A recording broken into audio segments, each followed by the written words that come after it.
Hello everyone, welcome to my channel. আশা করি তোমরা সবাই খুব ভালো আছো, সুস্থ আছো, আর আমরাও খুব ভালো আছি। আর একদম সকাল সকাল একদম রেডি হয়ে আজকে ভিডিওটা তোমাদের সাথে শুরু করলাম। আর এখন আমি আছি আমার বাপের বাড়িতে, মানে শ্রীরামপুরে। আর যেহেতু জানুয়ারি মাস মানে পিকনিক সিজন তো পড়েই গেছে, তো আজকে আমরা সবাই মিলে ঘুরতে যাচ্ছি ইকো পার্কে।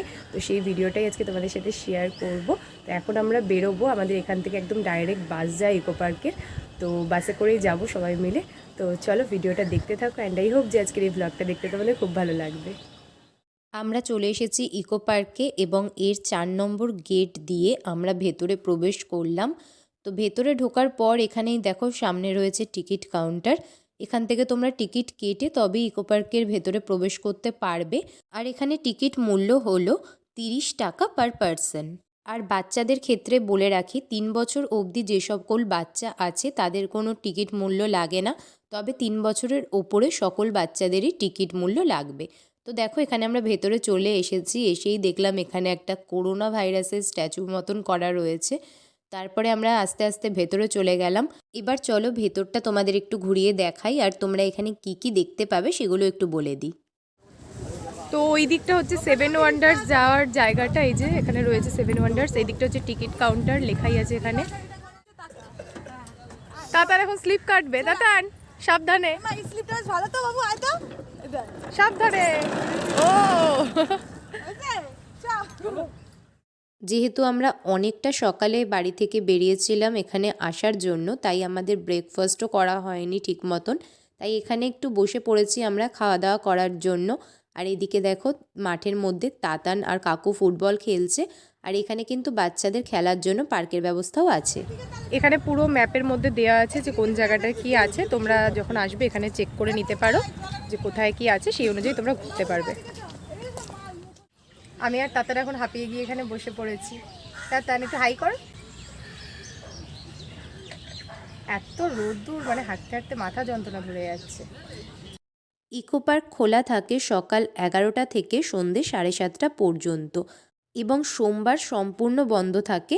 মানে সোমবার বাদ দিয়ে যে কোনো দিনই তোমরা এখানে আসতে পারো।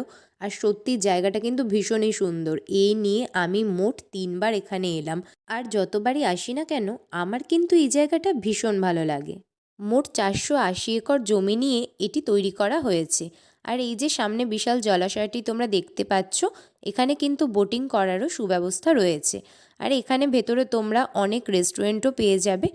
রাস্তার একপাশে রয়েছে সবুজে ভরা গ্রামীণ পরিবেশ, আর অন্যদিকে রয়েছে বিশালাকার জলাশয়। সব মিলিয়ে কিন্তু জায়গাটি ভীষণই সুন্দর। আমরা এখানে অনেকবার এলেও তাতানবাবু কিন্তু এই প্রথমবার এখানে এলো। তাই ওকে যখন জিজ্ঞেস করলাম যে তোর এখানে এসে কেমন লাগছে, ও কিন্তু বলল আমার ভীষণ ভালো লাগছে। সত্যি ও কিন্তু আজকে ভীষণ এনজয় করেছে আমাদের সবার সাথে। এই যে আমাদের সাইকেল চলে এসেছে, এখন আমরা সাইকেলে করে ঘুরবো। এই দাঁড়া, এই তাতান কোথায় গেলি? তাতান, তাতানকে নেওয়া হবে না বলে তাতান রাগ করেছে। এই তাতান, আচ্ছা নিয়ে যাবো তোকে, দাঁড়া। আচ্ছা আর একটা সাইকেল নিয়ে আসছি, দাঁড়া তোকে নিয়ে যাব। এই যে তাতান উঠেছে সাইকেলে। এতক্ষণ মন খারাপ করে বসেছিল। এই ওকে ধরবি শক্ত করে।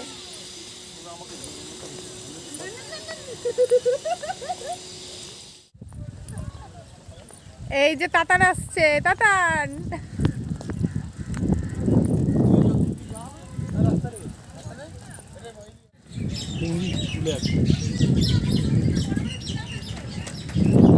আমি আর দাদা বেরিয়েছি।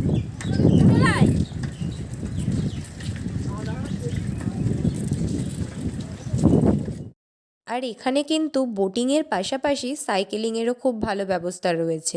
আর এর জন্য খরচা কত কি পড়বে সেটা আমি তোমাদেরকে একটু পরেই বলে দিচ্ছি। তার আগে চলো জায়গাটা একটু ভালো করে তোমাদেরকে দেখিয়ে দিই। পায়ে হেঁটে ঘোরার থেকে যদি তোমরা একটি সাইকেল ভাড়া করে নাও, তাহলে অনেকখানি জায়গা খুব অল্প সময়েই তোমরা ঘুরে নিতে পারবে। আর দেখো যে গাড়িটি যাচ্ছে সামনে দিয়ে, এটিও কিন্তু তোমরা চাইলে ভাড়া করতে পারো। এছাড়া টয় ট্রেনেরও এখানে ব্যবস্থা রয়েছে।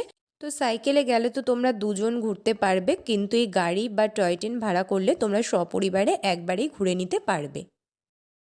এখানে চাইলে তোমরা সাইকেল ভাড়া করে ঘুরতে পারো। আর সাইকেল ভাড়া হচ্ছে 150 টাকা, আর সময় হচ্ছে আধ ঘন্টা, মানে 30 মিনিটের মতো তোমাকে 150 টাকা প্রথমে যখন সাইকেল দিতে নেবে, হবে 500 টাকা জমা আর প্রথমে 500 টাকা জমা দিতে হবে সাইকেল জমা আর দিলে সাইকেল যখন নেবে আর তারপরে সাইকেল ফেরত দেওয়ার সময় যা তোমার বিল হয়েছে সেটা দিয়ে দিয়ে তারপরে সাইকেল তোমার জমা দিবে। ক্যাশটা যা থাকবে সেটা রিটার্ন করে দেওয়া হবে। একদম সাইকেল ভালো না, জাম সাইকেল। চলে এসেছি যেখানে সাইকেল জমা করবো সেখানে।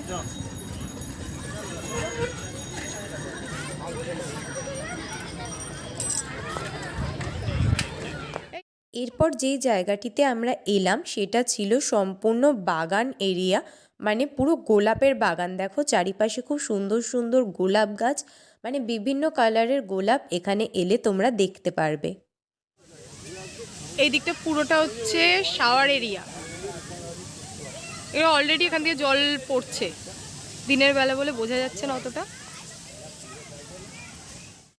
এরপর আমরা বসে গেছিলাম লাঞ্চ করতে, আর সমস্ত খাবার দাবারই কিন্তু আমরা বাড়ি থেকেই এনেছি। এর আগে যেই দুবার এসেছিলাম তখন এখানে একদমই খাবার নিয়ে ঢুকতে দিত না, বাট এবার তো দেখি সবাই বাড়ি থেকে খাবার নিয়ে এসে এখানে বসে খাচ্ছে। তো ফ্রাইড রাইস আর চিলি চিকেন এনেছিলাম আমরা লাঞ্চের জন্য। এখন আমি আমার দাদা আর বৌদি যাচ্ছি 7 ওয়ান্ডার্স দেখতে। দাদা ওদিকে টিকিট কাটতে গেছে আর আমি গেটের সামনে দাঁড়িয়ে রয়েছি, ও টিকিট কেটে আনলে দেন আমরা তারপরে ঢুকবো। তোমরা তো জানোই যে এখানে 7 ওয়ান্ডার্সের রেপ্লিকা তৈরি করা হয়েছে। আর এদিকটা হচ্ছে টিকিট কাউন্টার। এখানে পার পারসন 30 টাকা করে এন্ট্রি ফ্রি লাগবে ভেতরে যাওয়ার জন্য। আর এখানে যা যা তোমরা দেখতে পারবে তার একটা লিস্টও বাইরে দেওয়া আছে। তো দেখো এটা হচ্ছে সেই লিস্ট, সেটা একবার তোমাদেরকে আমি দেখিয়ে দিলাম। তারপর তো ভিতরে গিয়ে দেখাবোই যে আমরা কি কি দেখেছি। আর ইকো পার্কের 4 নম্বর গেট দিয়ে ঢুকলে কিন্তু একদম সামনেই এটি তোমরা পেয়ে যাবে। তো ভেতরে গিয়ে ফার্স্টে যেটি আমরা দেখলাম সেটি হলো মিশরের পিরামিড। তো বেশ অনেকখানি জায়গা নিয়ে এটি করা হয়েছে, আর এখানে কিন্তু ভেতরেও প্রবেশ করা যায়। তো চলো ভেতরটা একটু তোমাদেরকে ঘুরিয়ে দেখাই। তো এখানে ভেতরে আমরা চলে যাচ্ছি, এখান দিয়ে সামনে সিঁড়ি ছিল আর নিচে এরকম ছোট ছোট লাইটেরও ব্যবস্থা ছিল। তো সবাই দেখছিলাম ভেতরে যাচ্ছে, তো আমারও একটা কৌতূহল হলো যে ভেতরে কি আছে সেটি দেখার। তো চলো যাই আর তোমাদেরকেও দেখাই। আর 7 ওয়ান্ডার্সে কিন্তু আমি এই ফার্স্ট টাইম এলাম। তো দেখো ভেতরটা এরকম ছিল আর দেয়ালগুলোতে এরকম কারুকার্য করা ছিল। আর এখানে একটি কাচের বাক্সের মধ্যে ছিল কাঠের তৈরি একটি মমি। এরপর আমরা যার রেপ্লিকা দেখতে এসেছিলাম সেটি হলো ইতালির রোম শহরে অবস্থিত দ্য কলোজিয়াম। তো চলো এটিও ভালো করে তোমাদেরকে ঘুরিয়ে দেখিয়ে দিই। আর এর সম্পর্কেও একটু তোমাদেরকে বলে রাখি, এটি তো বললামই ইতালির রোম শহরে অবস্থিত। আর এটি হলো ছাদবিহীন একটি মঞ্চ, আর 50,000 দর্শকের ধারণ ক্ষমতা সম্পন্ন হলো এই মঞ্চটি। তো তারই রেপ্লিকা এখানে করা হয়েছে। এবার চলো একটু চারিপাশটা ঘুরিয়ে তোমাদেরকে দেখাই। তো ভেতরটা হচ্ছে এই রকম, আর এখানে বসার জায়গা করা হয়েছে। আর এখানে দেখো মানুষ করা হয়েছে, মানে মানুষরা বসে আগেকার দিনে প্রতিযোগিতা দেখতো এখানে। তো এখানে সেটাই করা হয়েছে। তো এরপর আমরা যেইটা দেখতে গেছিলাম সেইটা সম্পর্কে তো আর আলাদা করে কিছু বলার নেই, কারণ এইটা সম্পর্কে আমরা সকলেই অল্প বিস্তর জানি। তো এটা হচ্ছে the great wall of China, অর্থাৎ চীনের প্রাচীর। তো সিঁড়ি দিয়েও আমরা উপরে গেলাম, আর সিঁড়ি দিয়ে উপরে যেতেই তোমরা দেখতে পারবে এখানে ছোট ছোট অনেকগুলো দুর্গ করা রয়েছে। তো দেখো আমি ভালো করে তোমাদেরকে দেখিয়ে দিচ্ছি। আর এই রেপ্লিকাগুলো কিন্তু ভীষণই সুন্দর, মানে একদম নিখুঁতভাবে তৈরি করা হয়েছে। আর এইগুলি কিন্তু বেশ অনেকটা জায়গার ওপরে তৈরি করা হয়েছে। এর উচ্চতাও কিন্তু বেশ অনেকটাই। আর আমিও কিন্তু যতটা সম্ভব তোমাদেরকে ঘুরিয়ে দেখানোর চেষ্টা করলাম। এরপর আমরা যেইটা দেখতে এসেছিলাম সেটার সম্পর্কে তো আলাদা করে আর কিছু বলারই নেই। এটি হলো আগ্রার তাজমহল। তো দেখো এটি কিন্তু পুরোপুরি মার্বেল দিয়ে তৈরি করা আর ভীষণই সুন্দর। এর সামনেটা দেখো এরকম সুন্দর ফোয়ারার মতন করা, আর এর মিনারগুলো বা তাজমহলের দেওয়ালটা দেখো ভীষণই সুন্দর লাগছে দেখতে। আর তাজমহলের ওপর দিয়ে বাকি জায়গাটাও তোমাদেরকে একবার দেখিয়ে দিচ্ছি, সত্যি খুব সুন্দর। আর এর দেয়ালের যে কারুকার্যটা সেটিও ছিল অসাধারণ। এরপর আমরা যেটা দেখলাম সেটা হলো ইস্টার আইল্যান্ডে অবস্থিত দ্য মোয়াই স্ট্যাচুর রেপ্লিকা। তো দেখো এটিও ছিল ভীষণই সুন্দর। এরপর আমরা যার রেপ্লিকা দেখতে গেলাম সেটি হলো পেত্রা। প্রাচীনকালে পেত্রা নগরী মূলত একটি অত্যন্ত সুরক্ষিত দুর্গ ছিল।